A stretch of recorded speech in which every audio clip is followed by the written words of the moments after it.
This past weekend at New York Comic Con, the Hasbro Marvel Legends team announced a 22-inch X-Men 97 Sentinel action figure. And here to talk about this awesome release is Ryan from the Hasbro team.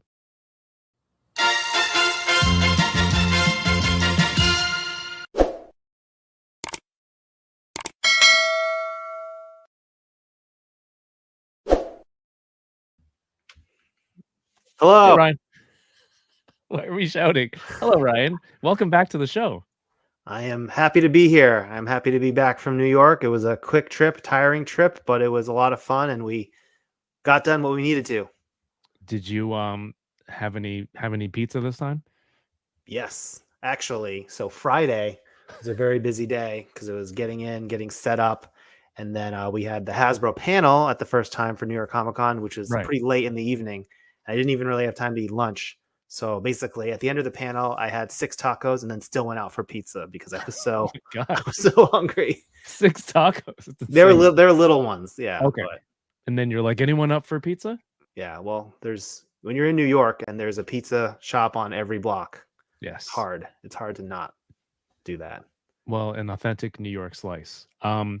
So a really, really cool announcement from New York Comic Con. For people who couldn't go to New York Comic Con this time, maybe it was their daughter's birthday or something. Who knows? You and the team announced an X-Men 97 version of a Sentinel figure that's 22 inches tall. And is there more? Maybe if somebody didn't get all the details this weekend, for example, maybe they were planning their daughter's birthday party. What are some of the details for this figure that you can kind of let people know about? Yeah, so for all those really, devoted fathers who prioritize the more important things in life than going to New York Comic Con, we can catch them up to speed here. Yes. Mothers or fathers or whoever. Yeah, so we had this project brewing for a little while, and New York Comic Con was the place to reveal it because for a new large item, we really want to get human eyeballs on it for coverage and discussion and interest. So, yeah, that's why we did Dragon Man back at San Diego Comic Con, and then we were planning this animated Sentinel for later in the year. And New York Comic Con was the perfect event, and it also worked out that I don't know that we've only ever done an event where we've had like one reveal, right? Mm-hmm. A lot of the other brands had multiple reveals. I guess Ghostbusters had a Haslab, but that's a little different. But yeah, this was in the works, and it was fun to finally reveal it. We're coming off of season 1 of the Disney Plus show earlier this year, Right. and I think it outperformed even the biggest X-Men fans' expectation. It was just really, really well done in a lot of ways. And yeah, we didn't have the opportunity to do an animated style Sentinel 4+ years ago when we kicked off the original Haslab Sentinel, which I would remind people when we that campaign started in 2020. So that means we were working on it in 2019, right? But if you think about it, X-Men 97 wasn't even announced until I want to say 2021 or later. So we didn't even know that this whole animation revival was coming. That's why we did the more modern take on that Haslab Sentinel. It was larger. It was based on the comic storylines at the time. So yeah, not to take away from the Haslab, that Sentinel, I think, has an incredible design, right? And the sheer size of it, the first Haslab, it's a really, really cool release. And I don't think either of them, either this one or the Haslab, take away from each other. Like they're two very specific looks. It's just for somebody like me, like space is a commodity. I don't know. I was joking that there was like a Haslab trade-in program where, it's, hey, do you want the hat? Maybe I'm going X-Men 97 looks only. I'm sure there might be some other people too. But this one is 4 inches shorter than the Haslab one, right? And you have, what are some of the features that you have here? Yeah, so it's shorter, it's a little bit more streamlined, but it still has all of the great articulation and posability. It does not have lights, so that was a feature that we didn't feel was as necessary at the scale, and a lot of more complex engineering goes into it when you have to have batteries and things like that, and light piping and things like that. So yeah, even at 22.2 inches tall, which you see that comparison render next to Cyclops, who was one of the taller X-Men in the line, right? He still only comes up to the bottom of Sentinel's kneecap. And in some of the renders, which our amazing team did, you really see the scale and how imposing it is. If you are able to even have more than one Sentinel, it just starts to really evoke that sense of the battles from the show. And the Sentinels were so important just in the original animation, right? It was in the Yeah. first episode when they're chasing Jubilee, like destroying them all, just very casually, just destroying an entire. Hiding against the side of a house Yep. unnoticed in the on the streets. Yep. And then to the first episode in X-Men 97 where they're flying in the X jet, and then it gets, they get taken out in midair, and then there's this awesome battle scene. And then Yeah. Dwight's favorite thing is to do these like undead zombie type things. And so we've been calling this like the zombie sentinels. I don't actually know if that's the official term, but like when the defeated sentinels rise up and they have that Mm. battle damage face, which Dwight and the team captured here. Dwight loves adding these interchangeable parts. For the original Haslab Sentinel, we did an entirely battle damaged head, and Right. we did one hand that was intentionally kind of missing a couple of fingers that you could plug on the entire hand. But for this version, taking a bit of a cue from Giant Man's faceplate technology, it's got swappable faceplates and then a swappable helmet crown piece on top. And then probably my favorite part actually is that centerpiece where it just can be replaced entirely. And the one on Mhm. the right you see there, if you look closely, it has 3 slash marks from Wolverine, and then the little wires spilling out, which is a really fun touch. Oh, You can mix yes. and match It all does. 3 components with all 3 damage components with all 3 clean components to Yeah. really kind of mix it up. Yeah, that's awesome. You can definitely get multiple and get different looks. This is currently up for pre-order for 174.99 US. And when do people have until to pre-order this thing? This is going to run through November 26th until, late in the evening as we typically do. Okay. And it's about 40ish days of an open pre-order time frame, and then yeah, we'll know exactly how to make it's different than a HasLab crowdfund, as it's basically running the same way as Dragon Man, which Dragon Man ended the Thursday before our Friday New York Comic Con panel. So they were kind of right up against each other. But yeah, the cool thing about this is, unlike a HasLab, the HasLabs will charge you as soon as the campaign, or very very soon thereafter, the campaign passes the minimum threshold amount. So whether that's on day 1 or on the last day like Giant Man, it'll fund you shortly thereafter, or it'll charge you, right? But for these pre-orders, and for whether there's other normal releases, normal waves that go on the Pulse, things like that, they charge you when the pre-order is about to ship. So for this item, it says, shipping October 25.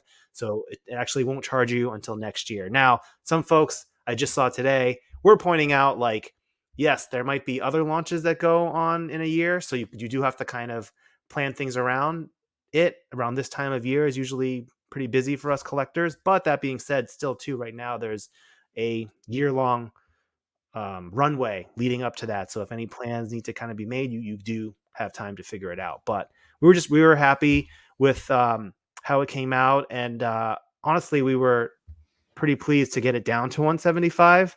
Despite what people might think or think they Yeah. think. Yeah, we thought that this was a very accessible price point. We did not include any other figures or any other things that would add unnecessary cost and make it more difficult.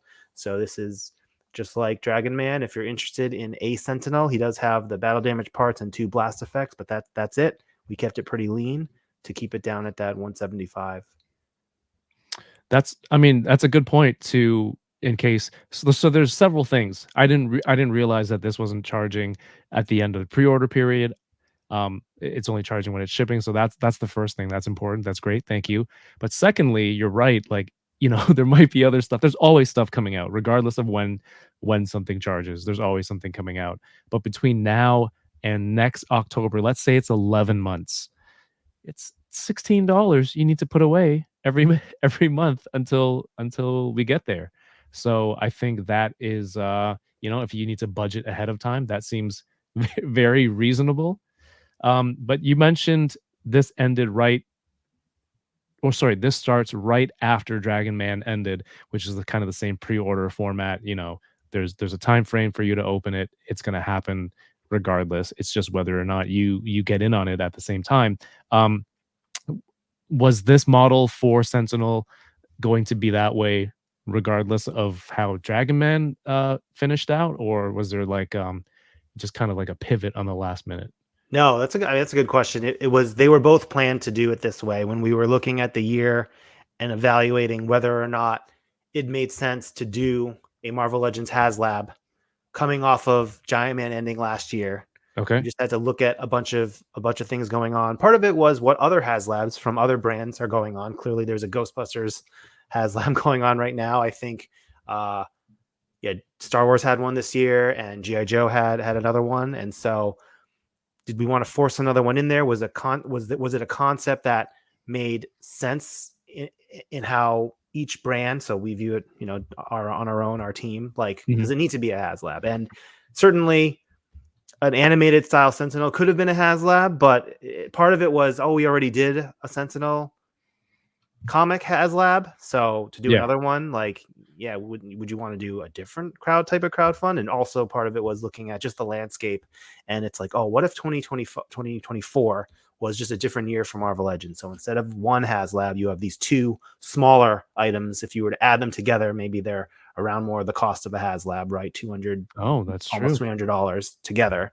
but just do it in a different way. And it does take a certain degree of faith to just say, hey, here's an item, and yeah, we are making it, like it is 100% happening, and then however many are ordered we will make, versus the crowdfund model where there's a very transparent bar, and it's like pass fail, right, in school, where it's like either it happens or it doesn't, where this one it's like, no, we took that out, it's happening, it's just coming next year. Would you say that's the main factor if a consumer were to look at um a crowd fund where they're like, okay, we want to know how many to make and the money you sort of get upfront, and then to make the product and then it comes out in a year or so, versus something like this where, um, there's going to be it's going to go into production, and Yeah. therefore you're confident like when the time comes, we'll hit you up then and get the funds then. Yeah, I think just with crowdfunds nowadays,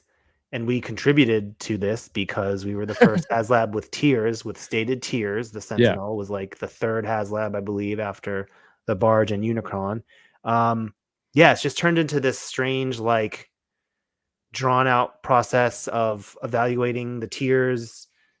I think over emphasizing the tiers versus Mhm. the core offering, and then other factors come into play. So we just wanted to streamline it and say, here's an item that makes sense on its own, and if the fans are into it, then they'll just go after it, and you kind of remove those other types of gymnastics and types of things you need to figure out, when it is a larger campaign, which I do think there's still a place for that, right? We just, for Marvel Legends specifically, we just need to find the next right item, and whether it's a large character or something else, we just haven't figured that out yet. But right now we're just focused on the Sentinel, and on the animated Sentinel, and then if this approach continues to work for Marvel Legends, we could carry it forward. And there's, I think, other types of things in this vein that we could launch this way.